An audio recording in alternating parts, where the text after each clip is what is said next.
Hey everyone, it's Hadar. Thank you so much for joining me. Today we are going to talk about the rhythm of words or the length of syllables.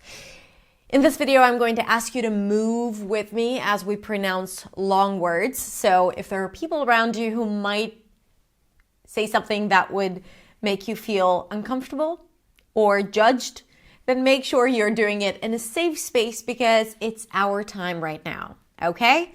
Good. So here's the thing. A word is comprised of syllables, right? The small units. Syllable, right? Every unit, and this is something that happens in all languages, so no matter what language you speak, in your language there are also syllables that comprise words. In some languages, words are comprised of only one or two syllables, and in others you can have like 15 syllables in a word. And that's a lot, I know. But what I want to talk about now is not really the pronunciation and not even the stress. I have a different video about that I released recently. I want to talk about the relationship between those syllables and why it's important. And why it's important to understand that the rhythm, that there is like this internal rhythm within words. Because it will help you pronounce, especially the long words, with simplicity and a lot more clarity. Because rhythm plays a major component and not a lot of people talk about it. Now, when we talked about stress, and again, the video is linked in the description, we said that there is always a primary stress for every word. And the primary stress is that one syllable that sticks out the most. So for example, in the word creation, the A is the primary stress. Creation. The primary stress is the longest syllable of them all. Okay, so we could have 10 syllables in a word, and the primary stress would be the longest. That's how you distinguish it. Length and pitch and sometimes volume. But length is important. But what does that mean, or what does that say about all the other syllables? Here's the thing.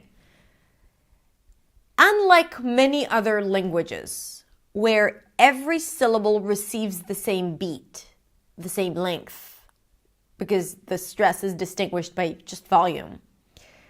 In English, there is a significant difference in length,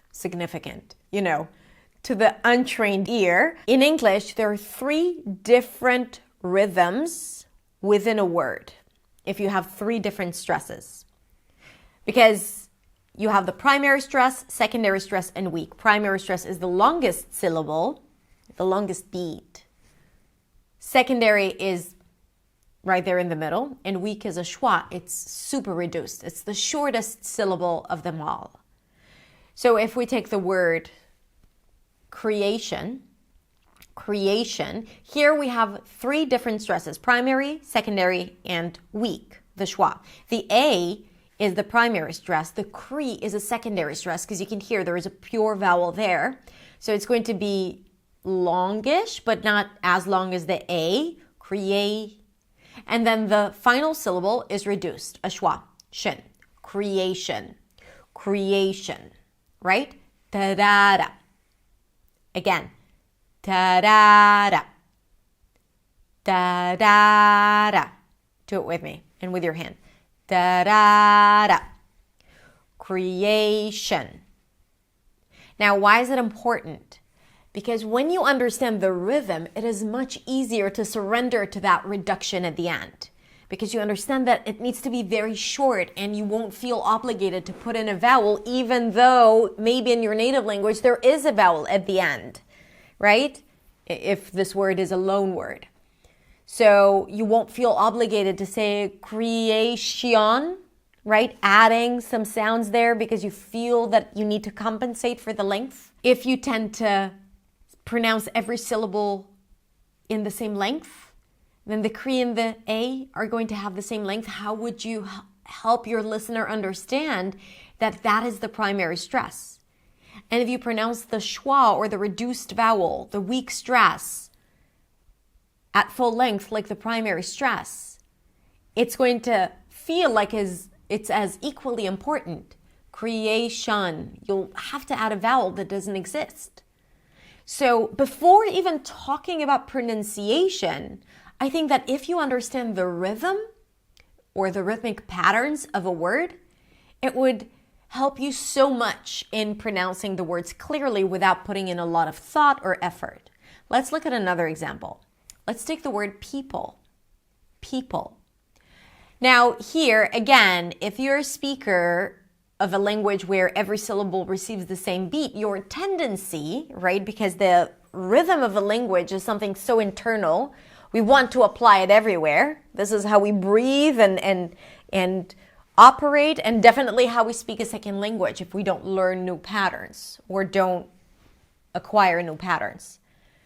So what you'd like to do would be to say people, people, right? So you'll make the P sound really short to match the pull. And then maybe you'll add a sound right there. People, people, or people. What happens is that the high E and the aspirated sound at the beginning, P, is compromised.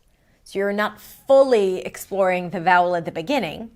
And then the schwa at the end is lengthened. People, people, people. Ta-da, right? So I really want you to move with your body. So relax your body, roll your shoulders back, relax your head, make sure you're not holding a lot of tension, because when you do the work or this work, if you hold a lot of tension, you're gonna always want to stay with what's comfortable. It's not gonna be easy to explore new things. You're going to feel rigid. So, I think that how you carry your body and how you breathe really affect, how you practice new things. Okay, so did you roll your shoulders back? Did you check for tension? Breathe in to your belly. Good. And now again, let's try the word people. P, you lean forward and you pull back. Ancestors. Ancestors. An, primary stress, long, ses, right there in the middle, secondary stress, ters, short. Ta-da-da. Ta-da-da. I really want you to move with it. Ta-da-da. Ancestors. Ancestors. Complicated. Complicated. So we have the primary stress, reduced. K. It's like swimming there, right? It's like not in the deep end, it's just like where the water is still low and it's safe. Complicated. Complicated. Complicated. Da-da, da-da. Da-da, da-da. Complicated. Complicated. And then once you feel that you've gotten the rhythm, ta-da, ta-da. Ta-da, ta-da. Right? And if this seems weird to you, then stay with me and do it a little bit more because it's important. And your body knows what rhythm is. If you know how to sing a song, if you know how to move your head to the music, even if it's offbeat, you know what rhythm is. You know what long versus short is, right? Everything around us is rhythm, long and short, and it's like how we speak. Now, the reason why it's so important also is not just because it's how you pronounce a certain word, because that rhythm plays a crucial role in the language as well. Important is stressed and long. Less important things are short and fast. Emphasis, effortlessness, right? So you constantly shift with this because that's how you deliver your message with clarity, deliver your emotions, get people to feel and to think and to respond to you the way you want them to respond. So the rhythm and the voice and all of that, all the things that we do now just within the, within the word, These things are there so we can get it into our body. And it makes sense when we just talk about a word. But ultimately, we would want to take it to the phrase level and the sentence level. So we feel how the language likes to be spoken. It's not just to sound this or that.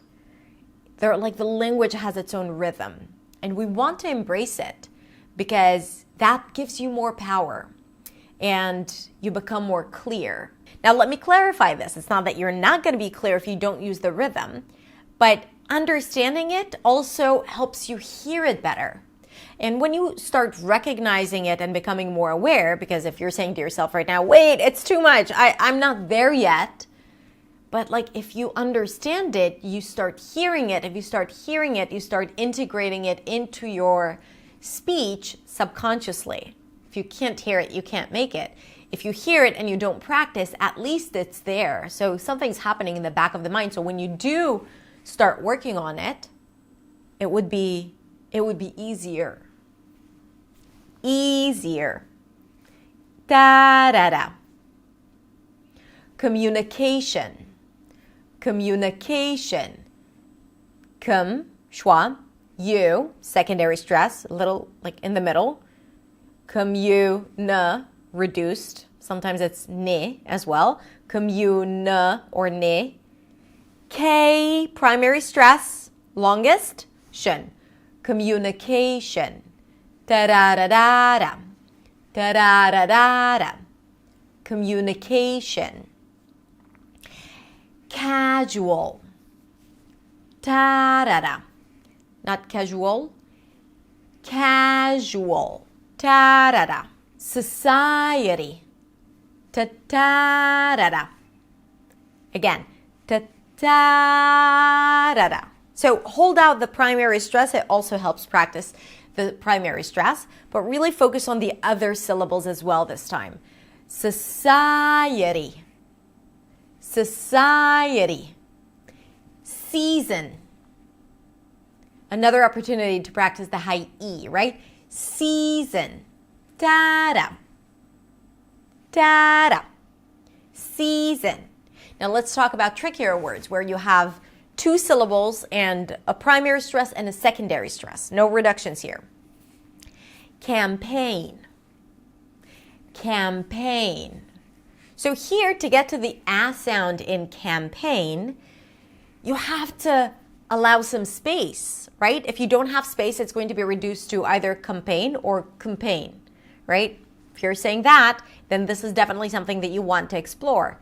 It's not campaign, it's campaign. Now, you know how to say the A, probably, and if you want to practice it more, I'm going to link to it in the description.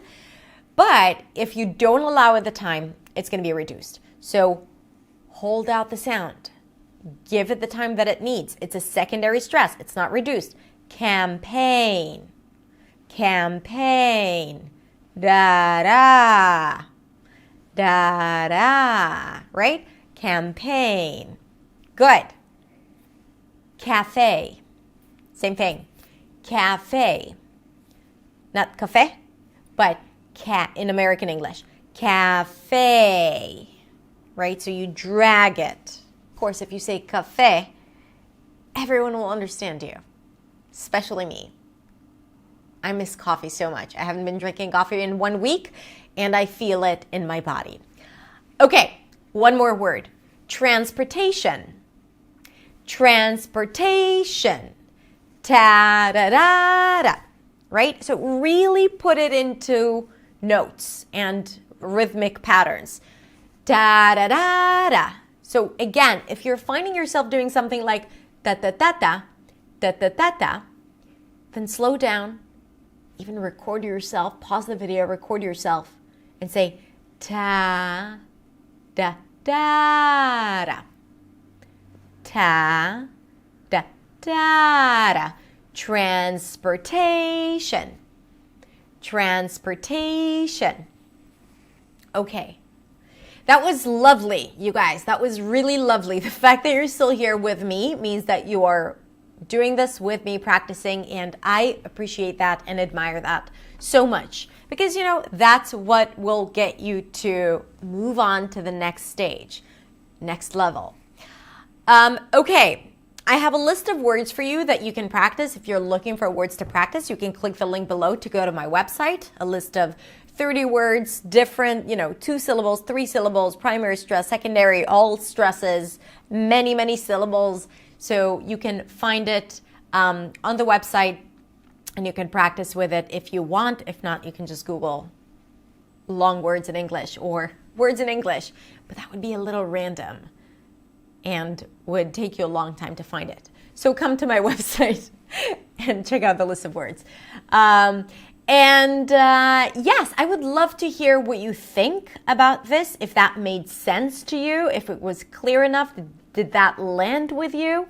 And if not, please feel free to ask me any questions that you have. I know this is, not a traditional lesson, so if you have any questions, I'm going to be available right here in the comments or in my DMs on Instagram. So I'm inviting you to come on over there and chat with me as well.